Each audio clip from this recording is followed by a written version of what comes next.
pessoal, eu sou o Bruno e você está no TV Nostalgia, o canal que faz o passado virar presente com aquela qualidade que você só encontra aonde? Aqui, só aqui. Pois é, olha só que presente épico eu trouxe para vocês. É a minissérie Pedro o Grande de 1986. É restaurada aqui com muito carinho pelo nosso canal. Acho que não está em posição de nos ditar ordens. O príncipe Romodanovski fala pela maioria do conselho. O general Sheremetev comanda a guarda do palácio. Muitos dos Streltskis estão pelo território roubando as pessoas. Gente, essa minissérie é de uma escala que hoje em dia mal conseguimos imaginar. Ela foi produzida pela NBC e é baseada no livro premiado do historiador Robert Nessie. Ela teve um orçamento absurdo para 1986. Era algo em torno de 27 milhões de dólares. Foi uma das primeiras grandes produções norte-americanas filmadas dentro da União Soviética. Foram 26 semanas de gravação entre 1984 e 1985. E você deve estar se questionando assim, mas afinal, peraí, 84, 85, mas por que os soviéticos deixaram? Bom, aí que vem um segredo que nós vamos explorar um pouco mais nos próximos números, não é? Mas assim, basicamente, é que os soviéticos na época, eles viam em Pedro o Grande, né, uma espécie de um espelho que eles mesmos eram, né, que eram aqueles modernizadores, autoritários, que não mediam esforços para impor a sua vontade sobre o indivíduo. Isso também está muito bem esclarecido no livro de Robert Nessie, que eu já vou explicar para vocês nos próximos blocos um pouco mais dessas questões, desses detalhes, de onde surgiu essa produção, qual era a inspiração que essa produção teve. Né? Mas e o elenco? Vamos falar do elenco. O elenco é o verdadeiro Dream Team de Hollywood. Nós temos ali o Maximilian Schell como Pedro. Ele traz uma presença física impressionante, transmitindo bastante força e uma certa loucura ao mesmo tempo. O Maximilian Gerard Schell, ele também atuou em filmes como Krakatoa no Inferno de Java. Lembra desse filme? Esse filme assim, é um espetáculo, é uma outra produção espetacular. Joana d'Arc, ele também atuou no filme Buraco Negro e O Julgamento de Nuremberg. Ele era um ator, olha, o cara era um espetáculo, um show à parte. Temos aí também o lendário Laurence Olivier. Quem não lembra de Laurence Olivier, ele já estava meio idoso naquela época, enfrentando sérios problemas de saúde. Mas mesmo assim, ele entregou uma atuação magistral como o rei Guilherme III. Nós somos um país pequeno. E vocês são o maior país do mundo. Os aliados maiores costumam engolir os aliados menores. O nosso querido Laurence Olivier, nome chique, hein? Nome completo chique. Ele também atuou em produções como O Morro dos Ventos Uivantes, Rebeca, A Mulher Inesquecível, Hamlet e também A Maratona da Morte. Isso assim, e centenas de outros filmes, né, gente? Laurence Olivier, não tem nem o que falar, o que representou esse astro, né, para o cinema mundial. É uma coisa assim de louco mesmo. Né? E não para por aí, o elenco não para por aí. Nós temos aí a vencedora do Oscar, Vanessa Redgrave, que interpreta a manipuladora Sofia, que é a irmã de Pedro. Vanessa Redgrave, ela também atuou em filmes como Júlia, Desejo e Reparação, se eu não me engano, Missão Impossível, e também Isadora, entre outros filmes. Né? E temos aí, esse é um cara que eu... Esse eu gosto, esse ator esse é um espetáculo. Temos aí o grande, o mestre, o maravilhoso Omar Sharif. Quem não lembra de Omar Sharif em Lawrence da Arábia, em Doutor Zhivago, em Funny Girl e A Queda do Império Romano.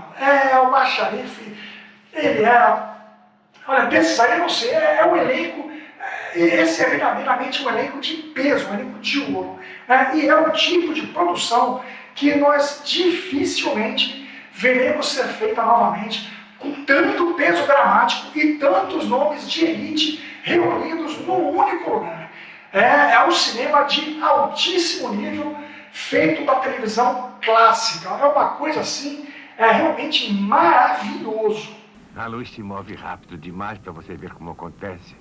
Na verdade, 300 mil quilômetros por segundo. Como sabe disso? Bem, eu sei matematicamente. Isso é uma coisa que eu nunca entendi. Existe, obviamente, uma ordem no universo.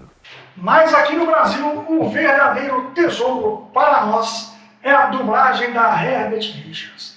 Eu sempre digo para vocês, a dublagem clássica ela é a metade da experiência de assistir a esses épicos. Você que não mora no Brasil, você que não fala o português, nós brasileiros tivemos aqui no Brasil um elenco de ouro na nossa dublagem. Eram tempos que, lamentavelmente, não voltam mais. Não é? Então, em relação a este filme, nós temos no papel de Pedro a voz imponente do Dário de Castro. É aquele tom de comando absoluto que gruda na memória e impõe respeito que o personagem exige. O último discípulo morreu há 17 séculos. Por que o mundo ainda não acabou? E além do Dário, o time de vozes aqui é a elite da nossa dublagem. Nós temos o mestre Orlando Drummond. Vocês vão reconhecer a voz dele, né? A força e o vozeirão do Garcia Neto e também o talento inquestionável do Garcia Júnior. Pelo menos são as vozes que eu consegui identificar. Como você já sabe, eu confesso que eu sou muito bom, né, em reconhecimento, não na dublagem, mas assim, às vezes eu esqueço o nome das pessoas. Então, se vocês identificarem alguma outra voz além dessas, né, por favor, identifiquem aqui, coloquem aqui nos comentários. Né? Isso é muito importante para o enriquecimento das informações do vídeo. E assim, é o auge da dublagem brasileira reunido em um único só trabalho, né, em um único só projeto. Né?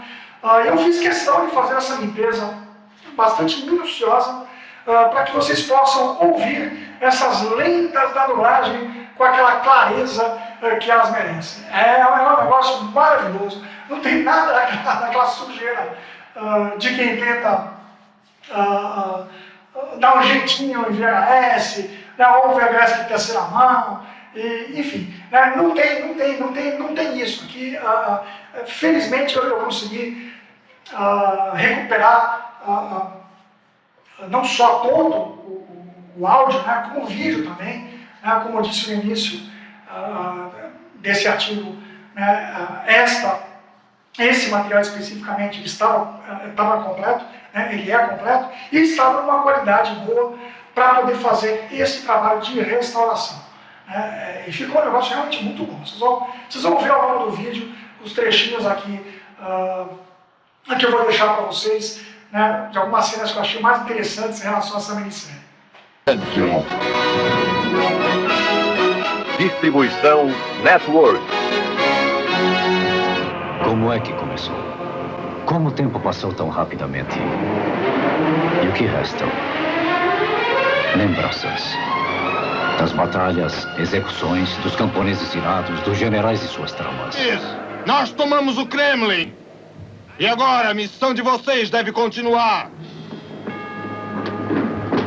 A regente Natália e seu filho Pedro estão escondidos. Nosso dilema já foi solucionado, Tsarina Natália. Do que está falando? O problema da sucessão. Vamos brigar de novo, padre? Parece já ter brigado e perdido, senhor. Devia ter visto Alexandre. Está pronto? Quando o senhor quiser. Ótimo. Mas antes de mergulharmos nessa obra-prima, né, vamos só prestar aqui uma breve informação, né, que me questionaram aqui enquanto eu estava fazendo o artigo para este vídeo, né, e restaurando esse material, né, me perguntaram assim, mas Bruno, de onde é que veio isso? De onde que veio esse tipo de material? Né? Se referindo a esta minissérie. Eu digo assim, bom, quem manja desse tipo de trabalho de restauração um pouco mais técnica, a gente já reconhece o tipo de gravação, o tipo de fita que é. Então, assim, nesse caso aqui, ele era um VHS, de um amigo meu, muito querido, e você reconhece esse VHS, neste caso aqui, pelo tracking dele, pela imagem, pelos defeitos da imagem, reconhece pelo ruído, tem sempre aquele áudio analógico mais característico. Então é assim, você acaba reconhecendo pelas imperfeições. Chegaram a me perguntar, quando me questionaram em relação a esta minissérie, eu falei que eu ia começar a restaurar, parece que surgiu a informação de que é uma cópia de um Betamax, alguma coisa assim. Eu digo para vocês, não, isso é besteira, isso é bobagem, isso é mentira, porque assim, eu não sei de onde surgiu essa informação, de que essa cópia, ou uma das cópias, parece que tem mais de uma, ela teria origem no Betamax. Na verdade, não é o Betamax, tá? Então, isso aqui é um VHS. Como me questionaram, eu achei por bem fazer aqui esse esclarecimento. Esta cópia, especificamente, ela é de um amigo meu muito querido, e ele, com certeza, não tem só 30 ou 40 anos. E, aliás, até é bom vocês desconfiarem um pouquinho de algumas coisas, porque, assim, o primeiro sinal de que isso não é Betamax é verificar quem disse que gravou. Então, às vezes, quando a pessoa pode dizer assim, eu gravei isso aqui, tá, mas em que mídia? É nem Betamax, mas quantos anos você tem? Eu tenho 40, ou 38, ou 41. Então, como é que você gravou isso? Criança, usando fralda, com chupa no chupeta, gravou lá e tchuc, papai, vou gravar aqui o Betamax. Não vai, gente. Então, pela idade não bate. Então, essa foi uma informação, não sei se leu em algum lugar, não sei da onde surgiu essa informação que isso é o Betamax, mas só para esclarecer, na verdade, então, não é o Betamax, isso é o VHS. Se teve uma gravação mais antiga de Betamax do que essa, eu não sei, mas esta cópia é de VHS. Eu preferi usar a fonte que está completa, a minissérie é bem extensa, então eu usei essa fonte para poder fazer o artigo aqui para vocês. Então, era isso. Tá esclarecida a dúvida? Tá tudo certo, Já esclareci, é isso que você estava perguntando, Então, vamos lá.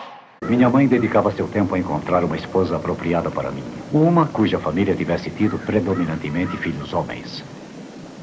Ela finalmente ordenou que os médicos examinassem autópsia no Purkin, com respeito à virgindade e capacidade de gerar filhos.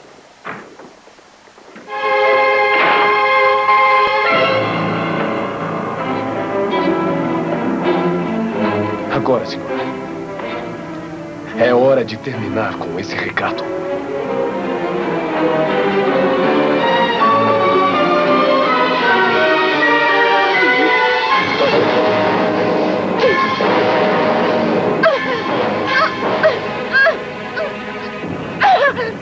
E agora vamos ao pulo do gato. Esse gato está pulando muito alto hoje. Essa minissérie, ela não saiu do nada.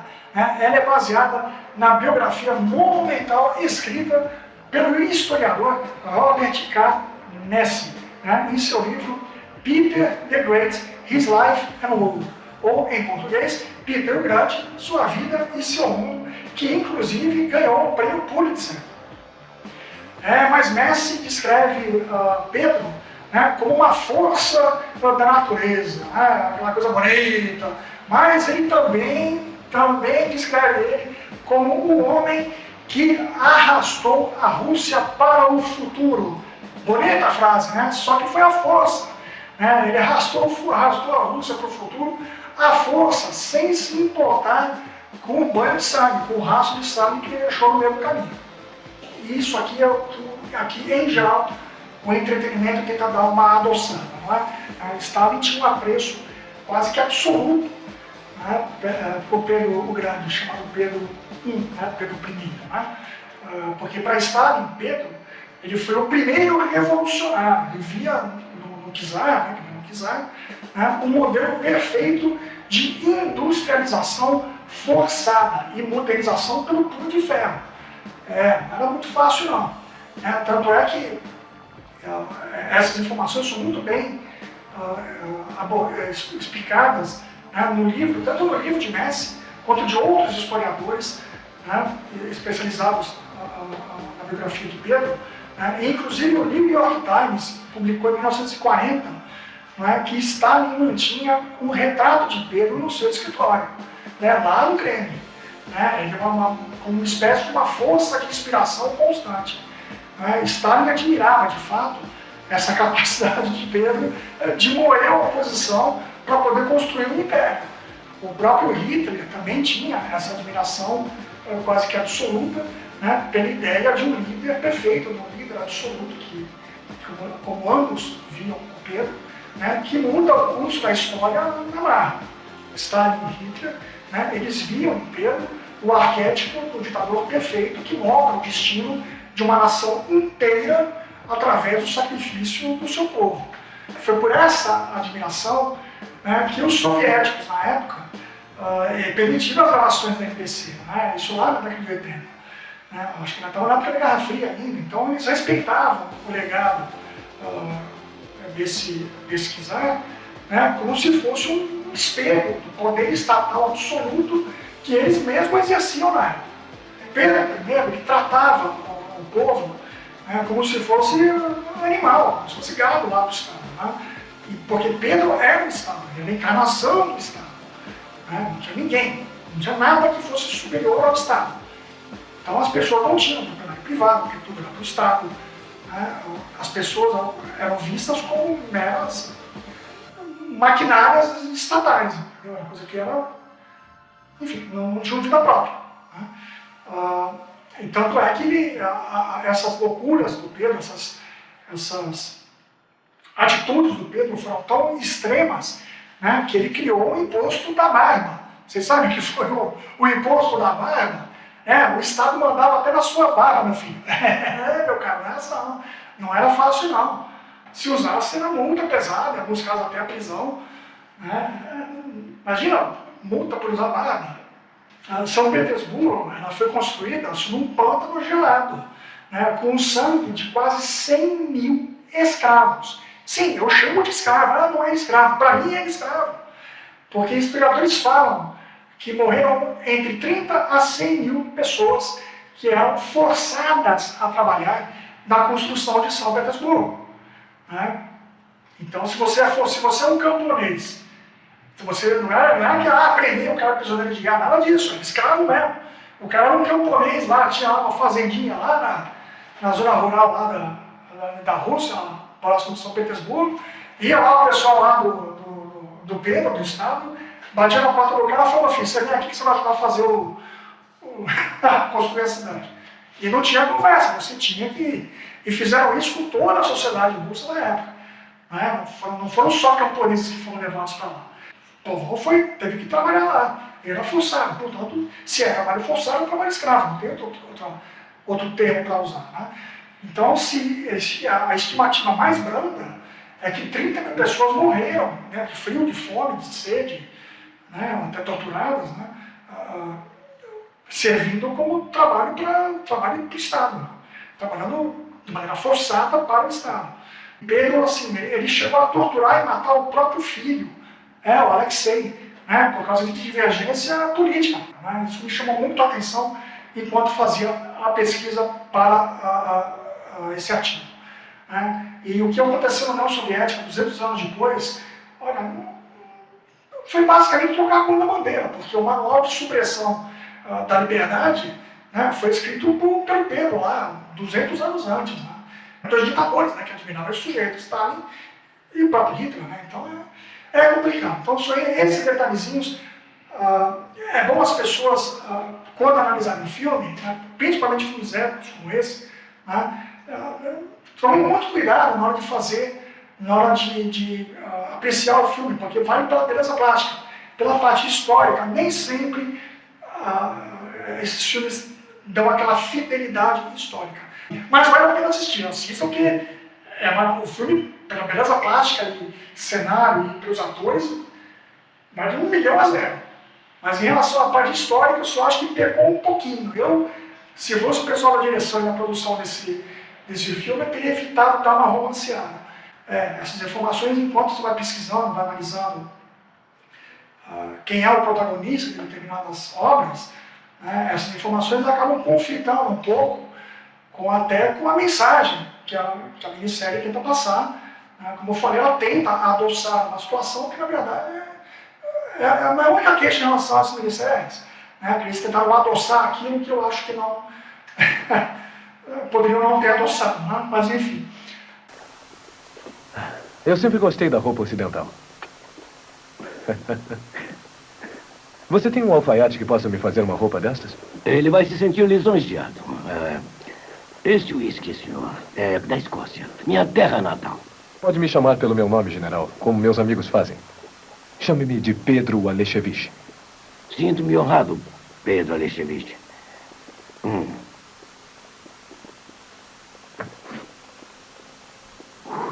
Gostaria de um pouco de água nele, talvez? Temos vodka.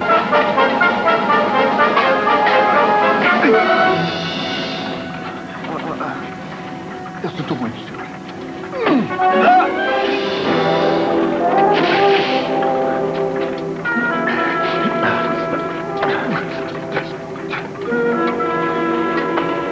Eu sinto muito. E sua mãe o estão aguardando, senhor.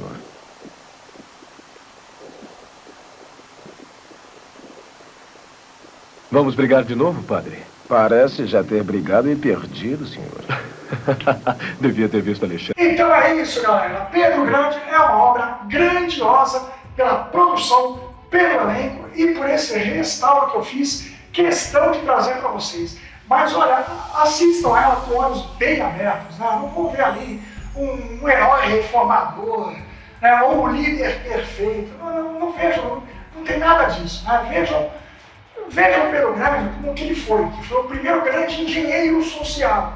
Né? Ele foi só um tirano sanguinário, entre muitas aspas, né? Ele foi só um tirano sanguinário que pavimentou o caminho para a destruição da liberdade na Rússia e serviu de molde, sim, para Stalin e outros ditadores, como já citados aqui ao longo do vídeo. Né? Eu acho que passou um pouco da hora do meio de entretenimento maneirar um pouco, né?